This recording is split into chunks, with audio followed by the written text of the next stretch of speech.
so he. This meeting is being recorded. Perfect.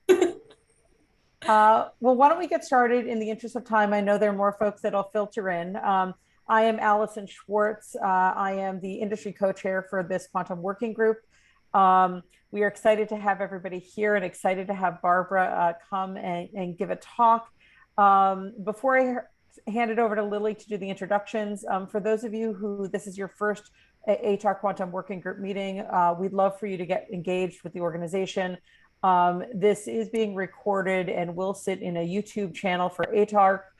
We like this to be interactive, so please feel free to submit questions into the comments and we will try and get to all of them at the end. So with that, I will go on mute and turn it over to Lily for the introduction. Hello, everyone. We are very excited, as Alison said, today to have Barbara Goldstein with us. Barbara serves as our Associate Director of Physical Measurement Lab at NIST. That is the largest lab at NIST. And Barbara has led multiple critical initiatives at NIST and played a leadership role in many international collaborations. So I won't talk all of them because I want to give the time to Barbara's talk. Quantum revolution will impact many aspects for research, for standardization, for products, for education. Today, Barbara will provide a comprehensive overview on quantum efforts. Let's welcome Barbara. Thank you so much, Lily and Allison and Nicole, and I appreciate the opportunity to speak today. I see I have a couple of NIST colleagues on the line, so I invite, of course, you all to pitch in when we get to the topics that you care the most about. And I know usually you meet for half an hour. I think we've said 45 minutes for today, but I'll try to keep, okay, very good. So, but please do let me know if I need to speed things up. So with that, I'm going to share my screen and please let me know if you are seeing it. And go into slideshow mode. Okay, are we good? Yes. Okay, excellent. So I would not call this a comprehensive talk because it's hard to do justice to the field of quantum and of course all the NIST contributions in the area in 30 minutes, but I'll do my best to sort of give you a nice overview. And I don't really know the backgrounds of everyone in the audience, so I'm going to start with a couple of slides about what's so cool about quantum, which has kind of motivated my career in the last 5 years. And then I'll give a little bit of a lay of the land about where the quantum technology landscape. Then I'll talk about our US quantum strategy and specifically what that means for NIST, and that will lead me into the NIST quantum portfolio, our background in quantum with a little deeper dive in quantum sensing because that's the area I know the best, and quantum standards. And then if there's time, I'll step through some examples of tech transfer within quantum at NIST. So what is so cool about quantum? This is a growing and evolving list. And so I always welcome feedback on my slides if you think there's something cool that I've missed. So energy is quantized. So what that means is the energy level of electrons in an atom, the energy level of photons can only come in particular quantities. And I'll continue on the next slide with why that's important to us. But other cool things is uncertainty is unavoidable. It's not just that we can't make a measurement well enough, but uncertainty is intrinsically a part of how the world operates at the atomic scale. When you observe something, it changes the system that you're observing. So all of these things can be leveraged for new technologies. And matter can be entangled. which means that matter can be intrinsically linked so that you can't think of the two entangled particles, for example, as being individual separate entities, but you have to think of them as a complete system, even at infinite distances of separation. And matter can exist in a superposition. So the famous cat in the bottom of the slide here, that could be both alive and dead at the same time. In the macroscopic world, we really don't get to experience this phenomena. But at the atomic scale, this is something we can take advantage of. And so why does it matter that, that quantum physics gives us all these interesting properties? Well, first, the fact that energy is quantized, we can take advantage of this for sensing by, for example, taking advantage of those energy levels within an atom to create sort of an atomic ruler, sort of at the smallest scale. And this idea of intrinsic uncertainty in the system, this also comes into play for quantum sensing. We can't get rid of uncertainty. Heisenberg was so eloquent about articulating that, but we can squeeze it out of the whatever we want to measure, so that if your system has a certain unavoidable amount of uncertainty, it doesn't mean that everything has to be equally uncertain. So we can make what we care about more precise. And the fact that observation will change what we're observing means we can use this for eavesdrop-proof communications. The entanglement of matter comes into play with quantum networking. And then taking advantage of the superposition of states means that we can create qubits that can hold more information than our current classical bits, and that allows us to tackle more complex problems. And so, as I sort of alluded to as I stepped through this slide, this all plays into the main fields of quantum technology development, sensing, networking, and computing. And so to dive into that just a little bit more, you could, you'll bump into people that sort of categorize quantum technologies a little bit different, but for the most part, you could think of it in these three major buckets. So quantum sensing is the most mature. And in the slide, they say it will sneak up on us. It kind of is sneaking up on us. So there are already companies out on the market that are selling sensors that take advantage of some of these quantum properties, but we're going to see that field grow more and more. And I gave some examples here of the kinds of sensors that are being developed. Clocks, of course, was the first one out of the gate. And then we can use that same technology for other kinds of sensors like gravimeters, magnetometers. And we also have some interesting quantum-based sensing for voltage and accelerometry. So quantum computing gets all the hype and most of the money. I think it gets 80 to 90% of the venture capital funds out there. And I think part of that is because it threatens our current security and cryptographic systems. But it also holds a lot of promise. And again, it takes advantage of the use of qubits being able to hold a lot more information simultaneously.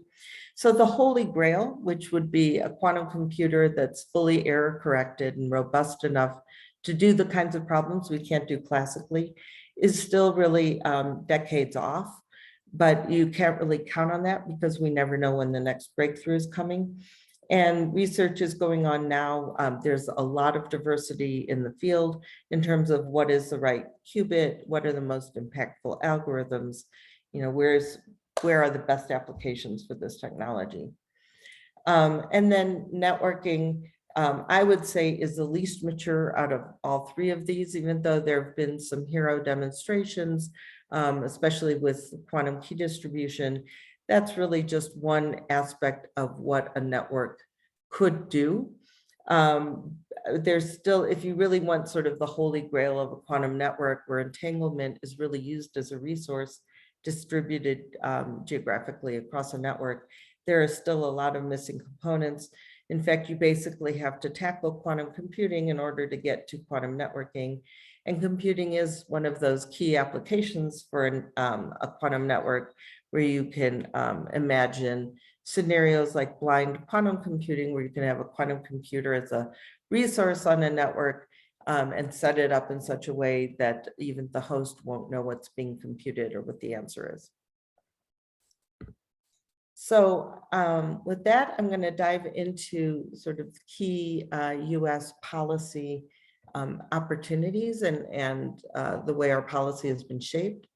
So beginning in August with this report that came out of OSTP, it laid out the basic strategy for the US quantum policy, meaning we're taking a science-first approach. And that's very important because there's still so much science to do. We're creating a quantum smart workforce. We're deepening our ties with industry. We're providing critical infrastructure, and this is US-wide, not just NIST, obviously.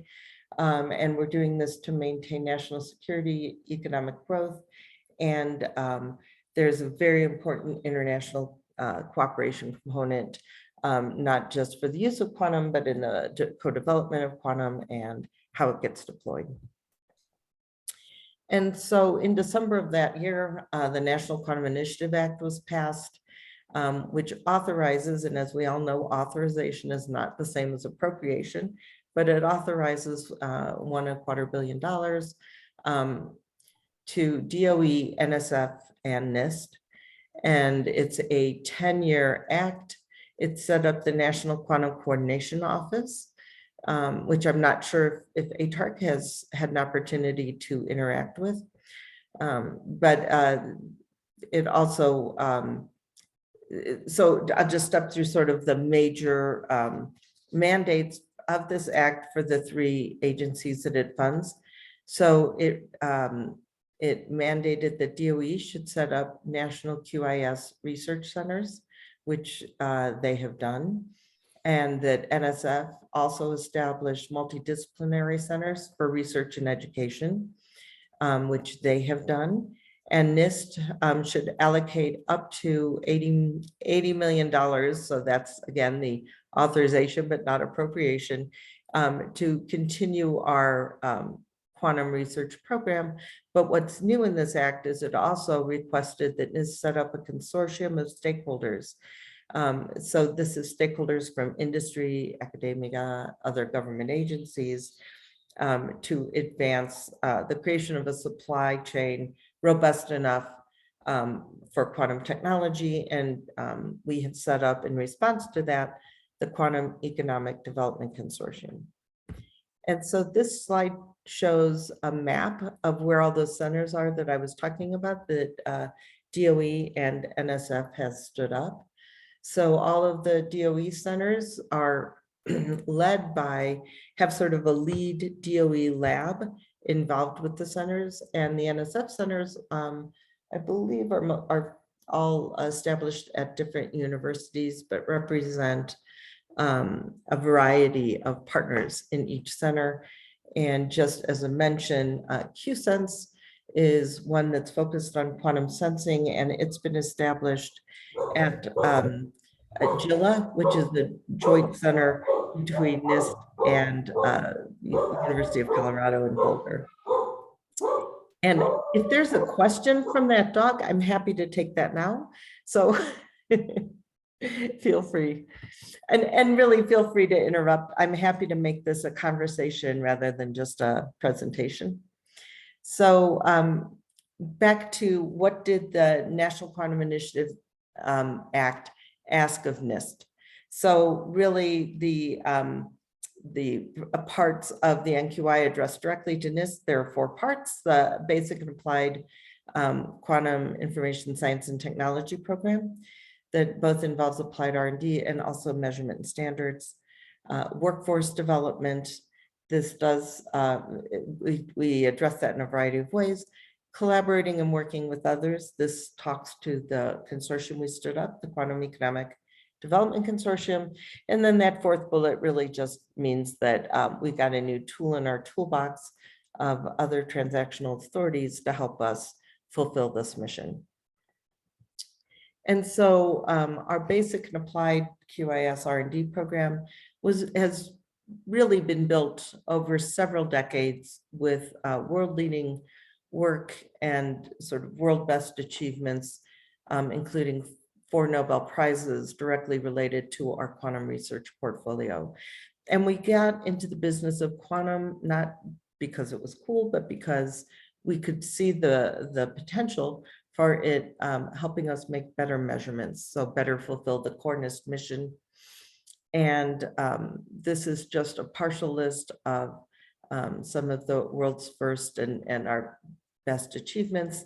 One that's not on this list that I think is kind of cool is that we held the first meeting ever on QIS in, I believe it was 1992.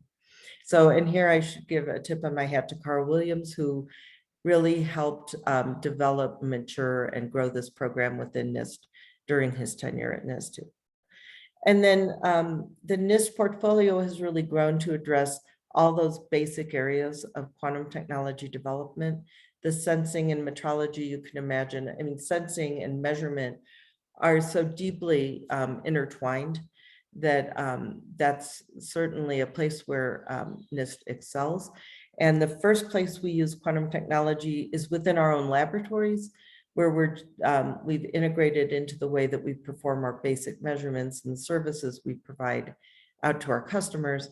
But we're also leveraging a lot of things, including quantum tricks and the redefinition of the metrology of the metric system in order to create a suite of quantum-based sensors that can do measurements out in the field. So, but we also have work going on in communication, simulation, computing, and standards. Barbara, but Yes. right there is a question in the chat from Bruno about being puzzled about the statement of quantum networks being less mature than quantum computing. He says that a full quantum computer would require probably thousands of logical qubits working together. So could you take a moment to expound on that? Yeah, no, thank you for breaking in. I can't see the chat while I present, so I'm happy to do that. And Bruno, feel free to come off mute to discuss. So this is Barbara's opinion, right?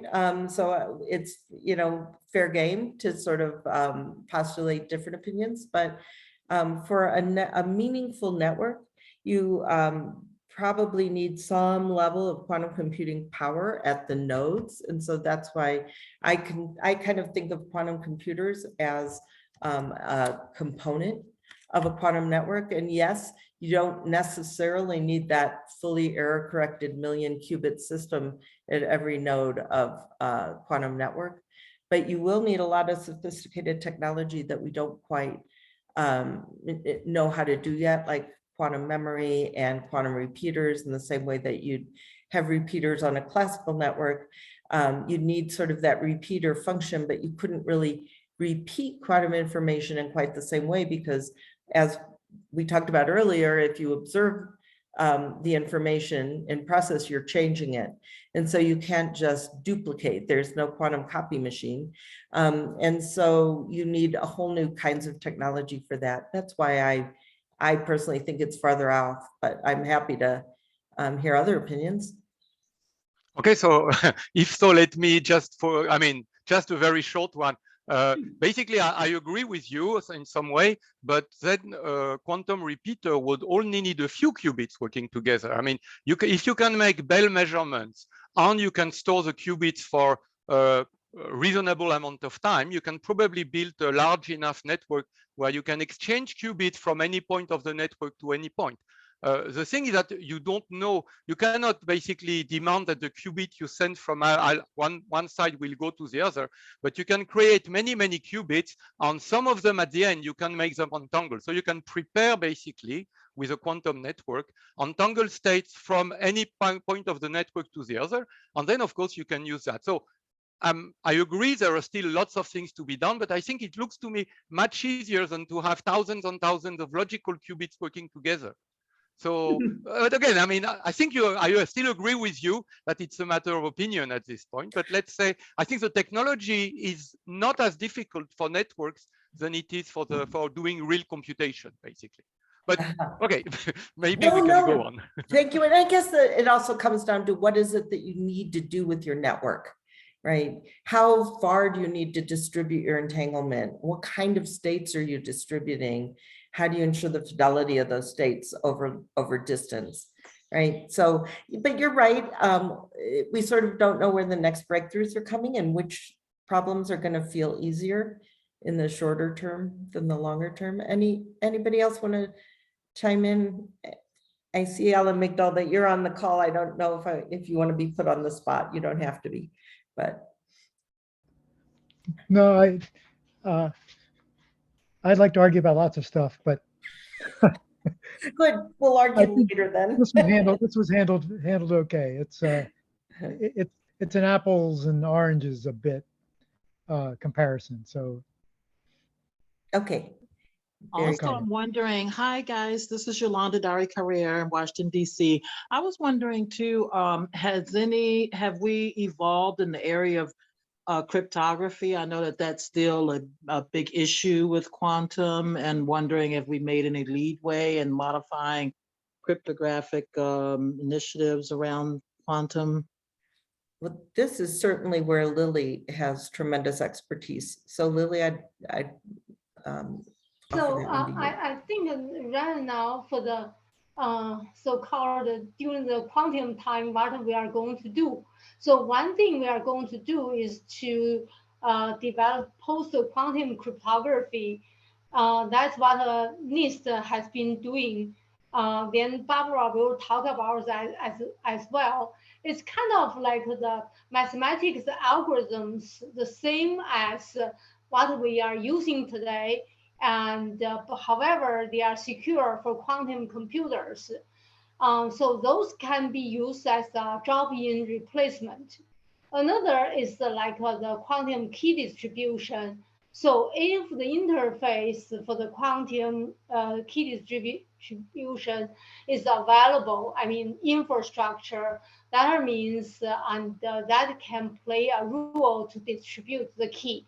However, we still need the post-quantum cryptography for the authentication, for the digital signatures, for example. So that's the two components for the quantum time for cryptography. And of course, Lily runs the post-quantum cryptography program at NIST, which is standardizing quantum resistant algorithms. I know we expect to make some selections sometime soon.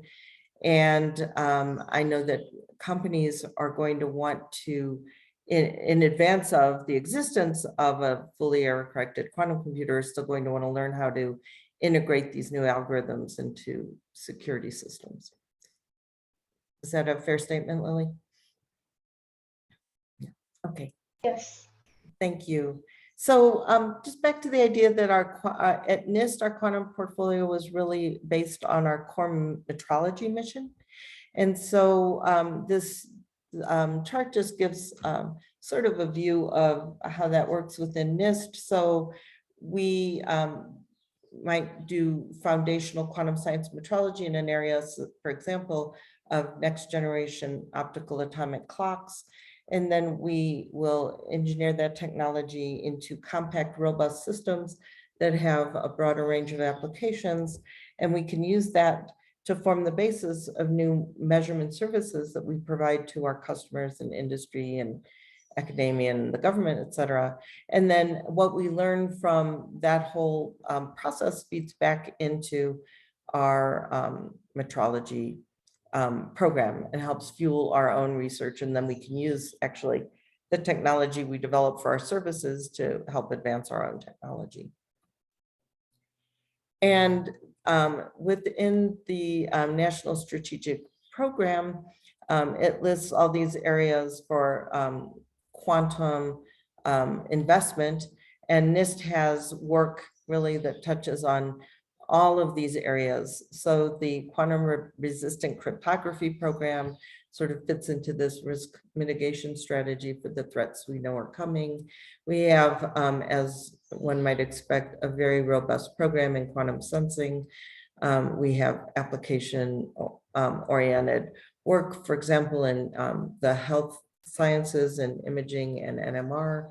We're developing a lot of supporting technologies such as frequency combs and microcombs, single photon sources and detectors, microscopy, spectroscopy, et cetera. All of these things are needed to further advance quantum technologies. We've got a robust theory program. We touch on multiple platforms that are being developed for quantum computing, including the ones mentioned there, and optical, photonic quantum computing.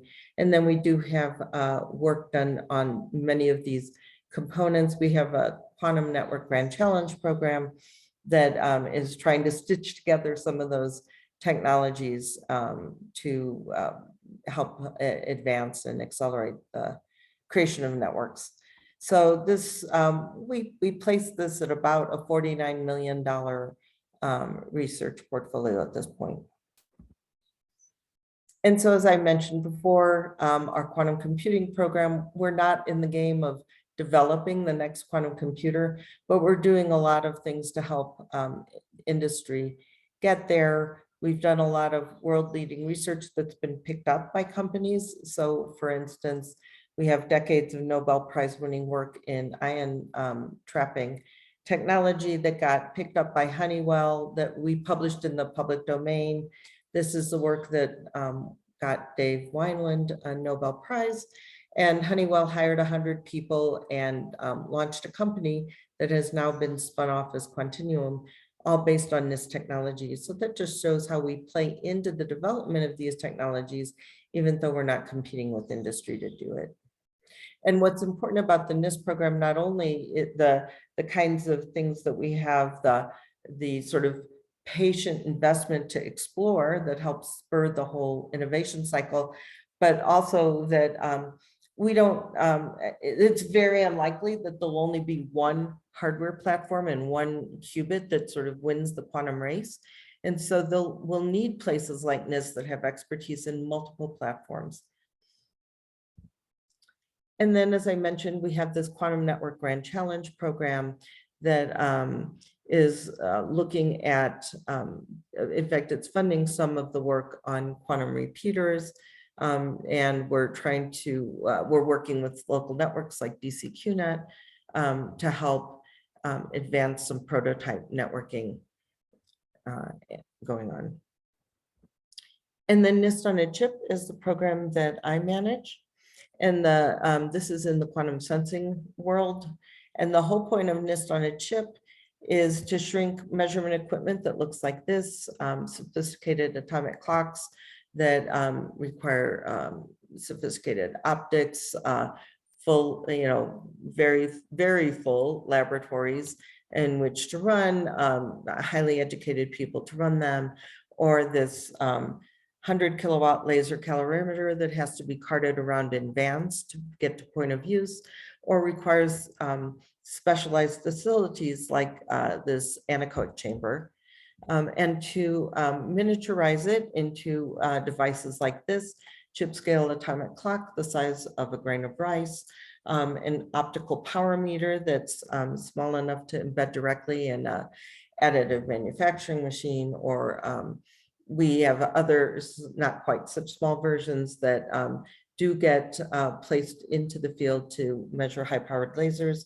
or these small glass vapor cells of rubidium atoms that are used as atomic sensors.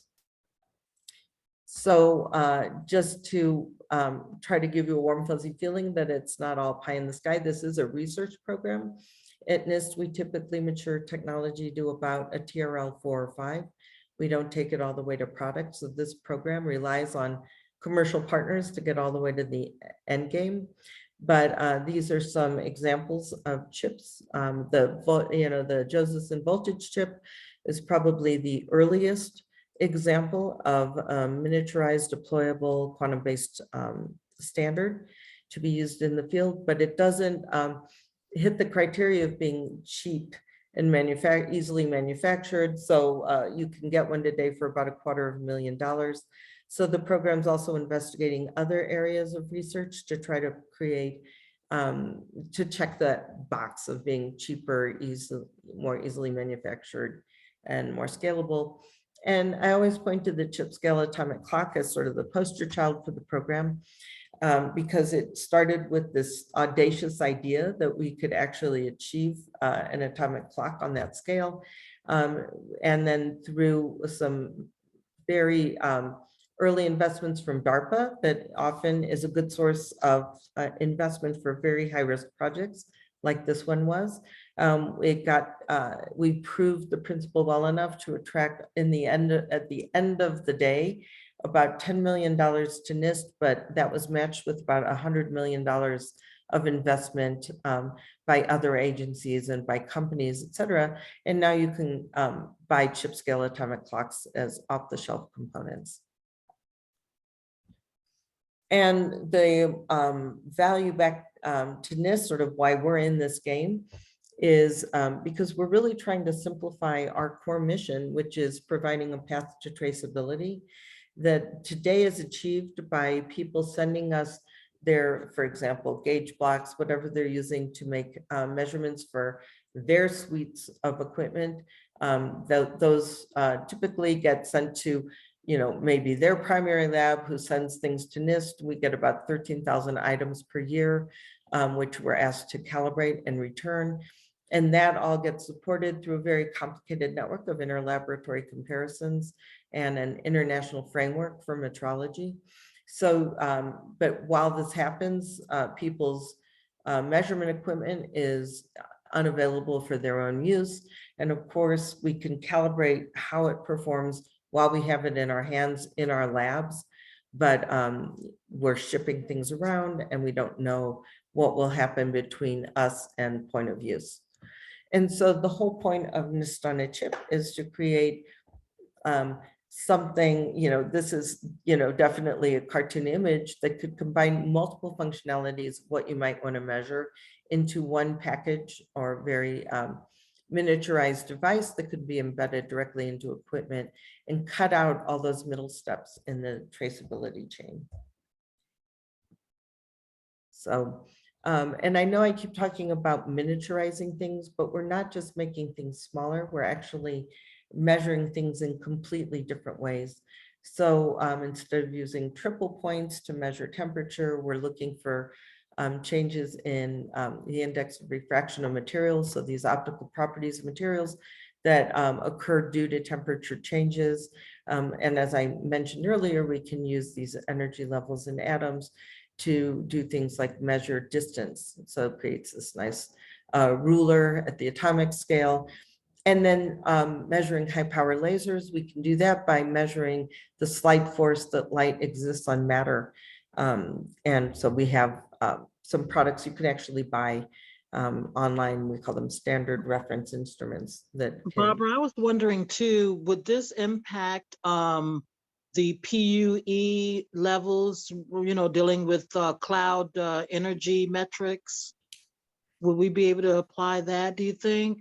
I apologize. I'm not familiar with PUE as a...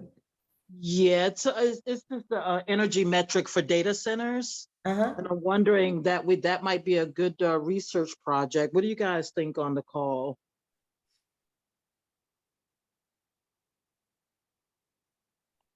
Never mind.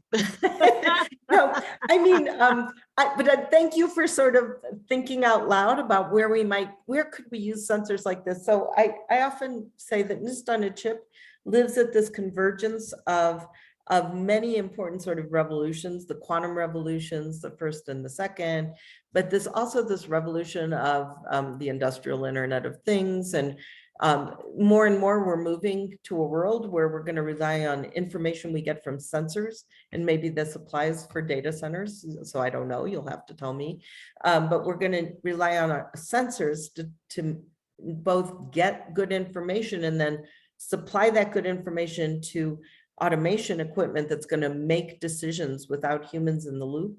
And so the more accurate and reliable we can make these sensors, then the more reliable those automated decisions are going to be. So. Hey, Barbara, I just want to give you a heads up too, in case you have a lot more to go through. You have roughly 8 minutes left Okay. for your time. And for what it's worth, I thought it was a good idea for a future project, Yolanda. Excellent, Nicole. Thank you. Of course. So, yes, of course, I have way too many slides. So maybe just skipping past the NIST on a chip. I apologize. I dawdled there too long. But I wanted to touch on NIST and our role in quantum standards. So this is, of course, where Lily's work comes in. That's really world leading. And often if people only know one thing about NIST and quantum, it's our post-quantum cryptography program. And so everyone's excited to see sort of which algorithms are going to be selected and standardized. And we know we're expecting information from that in the near future. But that's an example that's actually sort of unusual for NIST, where we roll up our sleeves and we create a standard, and we're sort of the standardizing agent in this case. Usually when we get involved in standards, we're not actually doing the standard, but we're creating sort of what underpins the standard through our expertise in science-based, in the science, and that we then contribute to standards organizations. So there are many organizations sort of jumping into the quantum game. IEC has a quantum computing working group that's developing a terminology standard. ITUT stood up a focus group on quantum information that I was a part of. And help create a quantum landscape for standards. ETSI, of course, is doing QKD as well as ITUT. And we have experts that sort of are peppered throughout a lot of those organizations. And then the Quantum Economic Development Consortium has a TAC devoted to standards that produced a suite of benchmarks, actually, that's available for people to kick the tires on. And also we're just coordinating sort of a US industry perspective in standards development. And this is just the timeline for PQC, but the key takeaway is that we are expecting very soon now the recent winners from the latest call. And we expect, I believe, sort of finalization of the selection next year. So standards play a key role in technology evolution. I really just wanted to show here that there are standards come in so many flavors, from terminology to characterization, performance metrics, benchmarking, interoperability. And then as things mature, there's certification standards.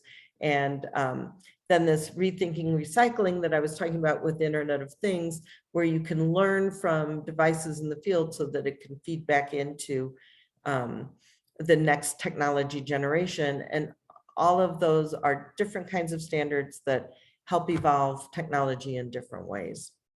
Barbara, you had a question in the chat. I don't know if you got a chance to go over it yet, but it was from Nick. He said, I know we're running low on time, but any idea what the standards will be finalized? I heard it's a legal issue at this stage around IP rather than a technical issue. Any comment? Yeah, that would be Lily.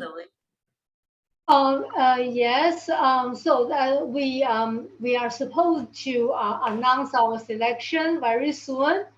Right now, we are working with NIST General Counsel to get our announcement approved. Great. So thank you. Perfect. Thank you. Okay, so just to touch on workforce development, we do this through, there's a group within the QEDC that does it, but NIST particularly does this through our joint institutes, CU Boulder and the University of Maryland. And then this slide just talks about the Quantum Economic Development Consortium. For those of you that are with government agencies, you're already members, so feel free to hop in. And you can find it if you Google QEDC, but if you drop me a note, I'll also be happy to get you in touch. And if you're not with the government agency, you might consider applying as a corporate member. Okay, so actually the last slides I had were just to run through some of the ways that NIST transfers quantum technology, but we only have 4 minutes. And so I'm getting some feedback. I apologize for that. So I'm happy, maybe it's better to just leave these in the slide deck. so that folks can browse through them.